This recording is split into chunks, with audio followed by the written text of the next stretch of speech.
जय शिवराय.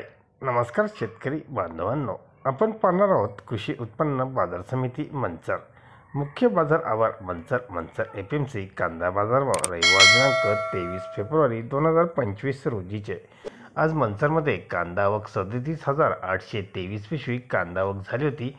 पैकी गोळे कांदे मंचरमध्ये 533 पिशवी ह्या 250 ते 270 रुपयाने 533 पिशव्या 25 ते 27 रुपये या दरम्यान विकल्या गेल्या. तर गोळे कांदे 220 ते 240 रुपये असा बाजारभाव सुपर गोळे कांद्यांना पाहायला मिळाले. सुपर मीडियम कांदे 180 ते 220 रुपये असा सुपर मीडियम कांद्यांना बाजारभाव होता. तर गोल्टी कांदे 50 ते 140 रुपयापर्यंत विक्री झाली. बदले कांदे 30 ते 100 रुपयापर्यंत बदले कांदेसुद्धा विकले गेले. मंचरमध्ये आठवड्यातून 3 दिवस मंगळवार, गुरुवार आणि रविवार असे 3 दिवस लिलाव असतात. धन्यवाद. व्हिडिओ आवडला शेअर लाईक नक्कीच करा. चॅनलला सबस्क्राईब करा. बेल आयकॉनला क्लिक करा.